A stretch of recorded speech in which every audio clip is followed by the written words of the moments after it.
আমার বয়স মাত্র ১৬ বছর। বয়স কম হলে কি হবে, আমি দেখতে অনেক সুন্দরী ছিলাম। পাড়ার ছেলেরা আমায় দেখে বাজে কথা বলতো। একদিন আমার মা নানা অসুস্থ হওয়াতে নানার বাড়ি চলে গেল। বাড়িতে শুধু আমি আর আমার আব্বু। আব্বু বলল, আজ রাতে তোর রুমে একা ঘুমাতে হবে না, তুই আমার রুমে ঘুমাবি। আমি বললাম, ঠিক আছে বাবা। তারপর রাতে খিচুড়ির সাথে ওষুধ মিশিয়ে আমায় খাওয়ালো। তারপর আমার সাথে বাবা সারা রাত ধরে। আমি ভাবতেই পারছি না নিজের বাবা আমার সাথে। বাকি ঘটনাটি গল্পতেই বলছি। আমার নাম শিউলি, বয়স ১৬ বছর, ক্লাস 10-এ পড়ি। আমি আমার আব্বু আম্মুর বড় মেয়ে। আমার একটা ছোট ভাইও আছে, ওর বয়স ৪ বছর। আমার আম্মু আমার আব্বুর ৩ নম্বর স্ত্রী। আমার আব্বুর আগের ২ স্ত্রী তাদের বাচ্চা কাচ্চা নিয়ে আলাদা আলাদা থাকে। আব্বুর প্রথম স্ত্রীর ৪টা ছেলে আর দ্বিতীয় স্ত্রীর ২টি। সকলেই আমার থেকে বয়সে বড়। আব্বু প্রতি সপ্তাহে ২ দিন করে আমাদের বাড়িতে থাকেন। সপ্তাহের বাকি দিনগুলো ওনাকে ওনার অন্যদের বাড়িতে থাকতে হয়। ওনার খুব বড় কাপড়ের বিজনেস আছে। আমার বয়স ১৬ বছর হলেও এই বয়সেই আমার দেখতে অনেক লম্বা। গায়ের রংটাও ফর্সা। যখন আয়নায় নিজেকে দেখি তখন আমি নিজেই অবাক হয়ে ভাবি আমি এত সুন্দর। একদিন আমার আম্মুর আব্বু হঠাৎ করে অসুস্থ হয়ে পড়লেন। ওর বাড়ি থেকে সকালে ফোন করে জানানো হলো। খবর শুনেই আম্মু আমার ছোট ভাইকে নিয়ে তড়িঘড়ি করে তাকে দেখতে নার্সিংহোম বেরিয়ে গেলেন। আমি বাড়িতে একলা রইলাম। আম্মু দুপুরের দিকে আমাকে ফোন করে বললেন যে ওর আব্বুর অবস্থা খুব খারাপ, তাই আম্মু আগামী ২-৩ দিন হয়তো বাড়িতে ফিরতে পারবেন না। ওকে ওর আব্বুর বাড়িতে থাকতে হবে। আর প্রতিদিন নার্সিংহোম ঘর করতে হবে। আম্মু আমাকে আরও বললেন যে একটু আগেই তোর আব্বুর সাথে ফোনে কথা হয়েছে। তোর আব্বু কথা দিয়েছে যে আগামী ২-৩ দিন ও রাতে বাড়ি ফিরে আসবে। তোর কোনো চিন্তা নেই, তোকে রাতে একা থাকতে হবে না। তবে রান্না বান্নার ব্যবস্থা তোকেই করতে হবে। সকালে তোর আব্বুর জন্য খাবার আর দুপুরের টিফিনটাও তোকে বানিয়ে দিতে হবে। যদি বাজার দোকানের দরকার হয় তাহলে তোর আব্বুকে বলবি, তোর আব্বু ব্যবসায় যাবার আগে তোকে দরকার মতো বাজার দোকান করে দেবে। আম্মু জানতেন যে আমি যেটুকু রান্না বান্না জানি তাতে ২-৩ দিন কাজ চালিয়ে নিতে পারবো। রাতে আব্বু ব্যবাস থেকে ফেরার পর আমি আব্বুকে বললাম, আব্বু তোমাকে চা করে দেব। আব্বু বলল, তুই পারবি তো গ্যাস জ্বালিয়ে চা করতে? আমি হেসে বললাম, আমি এখন একটু একটু করে রান্না বান্না করা শুরু করেছি, কোনো অসুবিধা হবে না। আব্বু বলল, অসুবিধে হলে বলিস, তাহলে হোটেল থেকে খাবার এনে নেব। আমি আব্বুকে নিরস্ত করে বললাম, তার কোনো দরকার নেই, আমি সব পারব।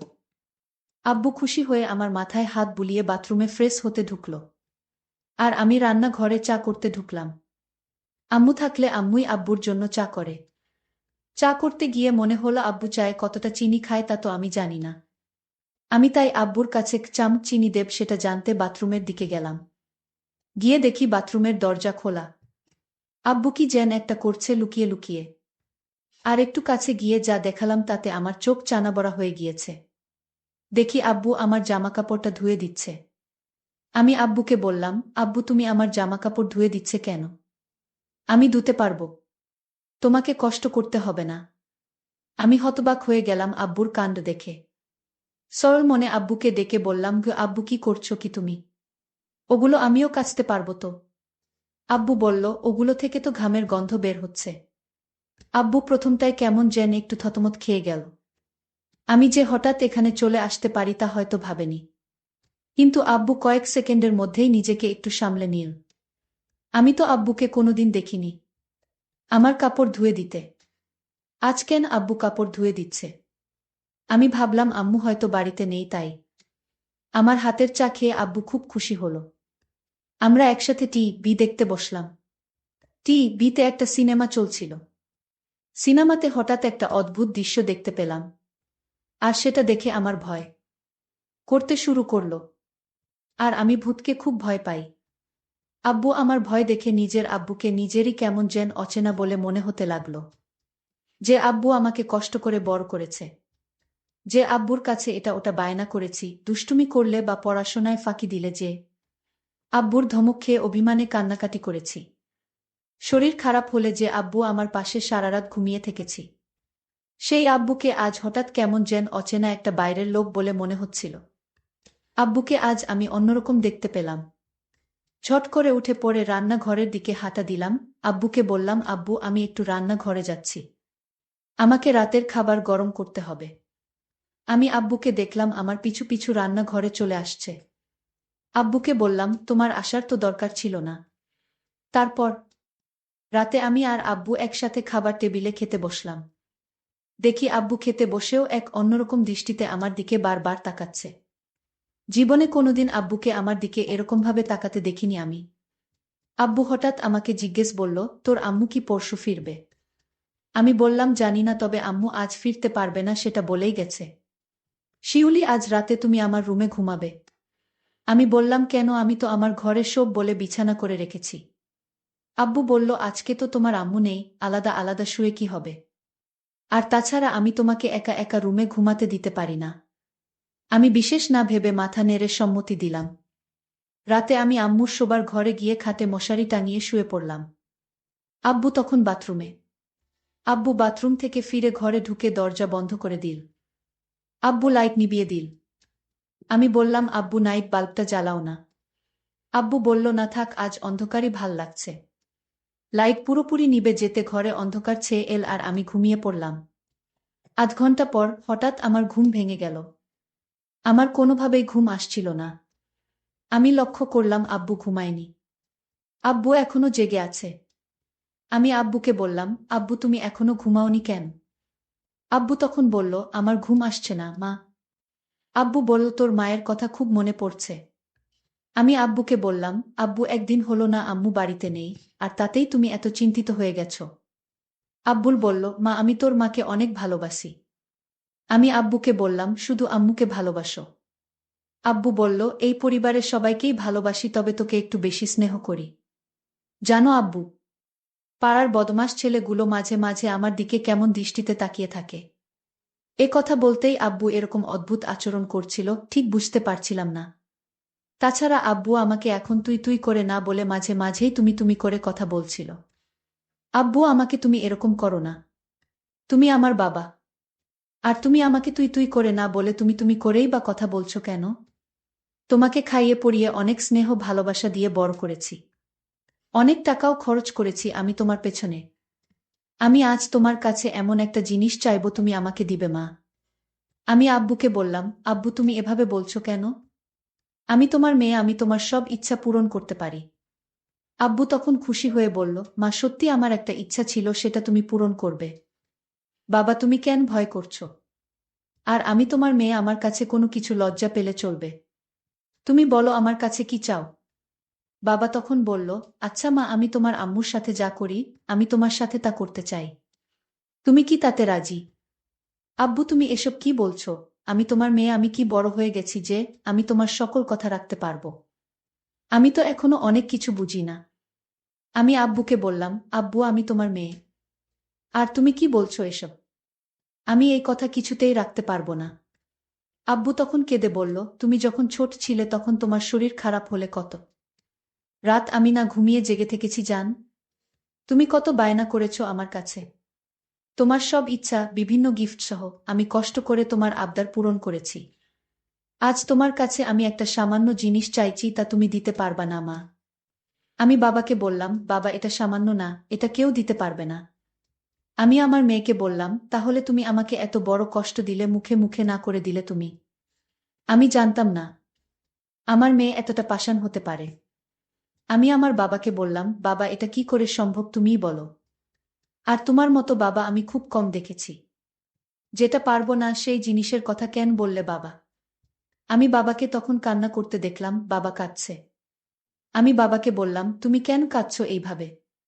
ঠিক আছে, তুমি যদি কান্না না থামাও তাহলে আমি কিন্তু তুমি আমায় যা বলছো সবকিছু আমি আম্মুর কাছে বলে দিব। আমি তখন বললাম, না মা, এসব কি কাউকে বলা যায়? তুমি তোমার আম্মুকে কিছু বলো না। যদি তোমার আম্মুর কাছে আমার কথা বলো তাহলে তোমার আম্মু এ বাড়িতে আমায় জায়গা দিবে না। তাই তোমার আম্মুকে এসব বলতে যেও না। তুমি কি চাও এ বাড়ি থেকে আমি দূরে কোথাও চলে যাই? আমার মেয়ে শিউলি তখন বলল, তাহলে আব্বু তুমি আর কোনোদিন এসব কথা বলবে না? আমি বললাম, ঠিক আছে মা, বলবো না।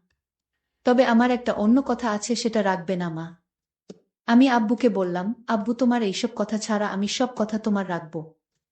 আমি বললাম, লক্ষ্মী মেয়ে আমার, তাহলে তোমার আম্মু কাল আসবে না? তুমি আর আমি বাড়িতে, কাল আমরা দুজন থাকব। তাহলে আমি তোমাকে কাল হোটেল থেকে খাবার নিয়ে আসবো তোমার জন্য। আমি বললাম, বাবা আমি তো রান্না করতে পারি, তাহলে হোটেল থেকে খাবার আনবে কেন? আমি বললাম, আম্মু তোমাকে আমি কষ্ট করতে দিব না তাই। আর তাছাড়া হোটেল থেকে খিচুড়ি খাই না অনেক দিন ধরে। তোমার তো খিচুড়ি অনেক প্রিয় তাই না মা? আমি বললাম, আব্বু, হোটেলের খিচুড়ি আমার অনেক প্রিয় খাবার। তাহলে কাল আর রান্না করার দরকার নেই। আমি দুজনের জন্য হোটেল থেকে খিচুড়ি নিয়ে আসব। আমি বললাম, ঠিক আছে বাবা, তুমি কাল আমার জন্য হোটেল থেকে খিচুড়ি নিয়ে আসবে। পরের দিন আমি সারাদিন ঘরে বসে টিভি দেখছিলাম। আর বাবা বাজারে চলে গেল। রাত 10টা হয়ে গেছে, বাবা এখনো বাজার থেকে ফিরছে না। আমি বাবাকে ফোন দিলাম, ফোনটাও রিসিভ হচ্ছে না। আমি চিন্তায় পড়ে গেলাম। আমি চিন্তা করতে করতে হঠাৎ দরজায় নক করল। আমি দরজায় নক শুনে দরজাটা খুলে দিলাম। দেখলাম বাবা আমার জন্য খিচুড়ি নিয়ে হাজির। বাবা বলল, এই খিচুড়ি অনেক স্বাদের মা। আমি বাজারে গেলে মাঝে মাঝে খাই। আজ তোমার জন্য স্পেশাল খিচুড়ি নিয়ে আসলাম। আমি আব্বুকে বললাম, আব্বু তুমি হাত মুখ ধুয়ে এসো, আমরা একসাথে খাবো। আমি বললাম, ঠিক আছে মা, আমি হাত মুখ ধুয়ে আসছি। তুমি খিচুড়ি টেবিলে রেডি করো। বাবা টেবিলে বসলো, 2টা বাটি করে খিচুড়ি নিয়ে আসলো। বাবা বলল, হঠাৎ বল মা, আমার শরীরটা খারাপ লাগছে। আমি এখন কিছু খেতে পারবো না। তুমি খেয়ে নাও। আমি বললাম, না বাবা, তোমার খেতে হবে, নইলে আমি খাবো না। বাবা বলল, মা আমি অনেক খুশি হলাম, কিন্তু আমার খেতে ইচ্ছা করছে না হঠাৎ, কেন জানি। আমি খেতে পারবো না মা। তুমি সবটুকু খিচুড়ি খেয়ে নাও। মা যদি পারো তাহলে আমাকে 1 গ্লাস ঠান্ডা পানি দাও। বাবার এই মক্কল আমি বুঝতে পারিনি। আসলে বন্ধুরা, বাবা কেন খিচুড়ি খেতে চাইল না তা যদি তোমরা জানো তাহলে তোমাদের হুঁশ উড়ে যাবে। এই খিচুড়ি আমি খাবার পরে আমার কি হয়েছিল এবং বাবা আমার সাথে কি করছিল তা জানতে ভিডিওটি শেষ পর্যন্ত দেখতে থাকুন। আর ভিডিওর মধ্যেখানে একটা কথা বলতে চাই, আমি সবসময় তোমাদের জন্য খুব কষ্ট করে ভিডিও তৈরি করি। তাই ভিডিওতে কষ্ট করে একটি লাইক করে দাও, আর এরকম মজার মজার ভিডিও পেতে আমার চ্যানেলটিকে সাবস্ক্রাইব করে পাশে থাকবেন। যাই হোক বন্ধুরা, আমি সেই খিচুড়ি বাবার আদেশে খেয়ে নিলাম। খিচুড়িটা অনেক টেস্ট হয়েছে। আমার কাছে খুব ভালো লাগছিল, কিন্তু খিচুড়িটা খাওয়ার পর হঠাৎ আমার মাথাটা যেন জিন জিন করছিল। আমার চোখ দিয়ে অন্ধকার দেখতে পেলাম। আমি বাবাকে বললাম, বাবা আমার জানি শরীরটা কেমন করতেছে। আমি ঘুমাবো। আমি আমার রুমে ঘুমিয়ে পড়ি বাবা। তুমি তোমার রুমে গিয়ে শুয়ে পড়ো বাবা। আমি মনে মনে বললাম, কাজ হয়ে গেছে। আমার মেয়ে তার রুমে গিয়ে শুয়ে পড়ল। আর দরজাটা লক করতে ভুলে গেছে আমার মাম্মি। আমার মেয়ে তখন বিছানায় শুয়ে পড়ল। শুয়ে পড়ার সাথে সাথে ঘুমিয়ে গেল। আমি গভীর রাতের জন্য অপেক্ষা করতেছিলাম। রাত যখন 2টা বাজে তখন আমি আমার মেয়ের রুমে গেলাম। তারপর তার বিছানায় বসলাম। দেখলাম আমার মেয়ে নিষ্পাপ শিশুর মতো ঘুমাচ্ছে। আমার মেয়েকে চাঁদের চেয়েও সুন্দর লাগছিল। আমি আমার মনের অজান্তেই ভুল গিয়েছিলাম এটা আমার মেয়ে। আমি যখন আমার মেয়ের দিকে তাকিয়েছিলাম তখন দেখলাম মেয়ে আমার খুব শান্তিতে ঘুমাচ্ছে। আমার মাথায় মাথায় বারবার জানান দিচ্ছিল, আজ তোমার সুযোগ, আজ তোমার এই সুযোগ কখনো চেয়ে দিও না। কারণ এই সুযোগ তুমি আর পাবে না। আর তাই আজ তোমার সময়। আমার মাথায় এই চিন্তা ভর করল। হঠাৎ লক্ষ্য করলাম আমার মেয়ে আমার দিকে তাকিয়ে রইল। মাত্র দেখলাম ঘুমিয়ে আছে, হঠাৎ চোখ খোলা। এক দৃষ্টিতে আমার দিকে তাকিয়ে রইল। আমি একটু ভয় পেয়ে গেলাম। আমার মেয়ে কিনা কি মনে করে এত রাতে তার রুমে আমি। আমি আমার মেয়েকে বললাম, মা তুমি মশারি টানাতে ভুলে গিয়েছ, কিন্তু তোমায় মশায় থেকে বাঁচাতে আমি মশারি টানিয়ে দিতে আসলাম। দেখি আমার মেয়ে কোনো কথা বলে না। আমার দিকে এক পলকে চেয়ে রইল। আমি বললাম, মা তুমি কথা বলছো না কেন? আমার আরও একটা জোরে ডাক দিলাম, মা তুমি কথা বলছো না কেন? আমি আমার মেয়ের নাকের কাছে হাত দিয়ে দেখলাম সে নিঃশ্বাস নিচ্ছে না। আমি বুঝতে পারলাম আমার মেয়ে দুনিয়াতে নেই। আমার মেয়ে মারা গেছে। আমি চিৎকার করে কান্না করে বললাম, আমি একই করলাম, আমি আমার মেয়েকে নিজের দোষে দুনিয়া থেকে বিদায় করে দিলাম। আমি তো জানতাম না যে এই খিচুড়ি খেলে মেয়ে মারা যাবে। আমি ভেবেছিলাম ঘুমিয়ে থাকবে, কোনো হুঁশ থাকবে না।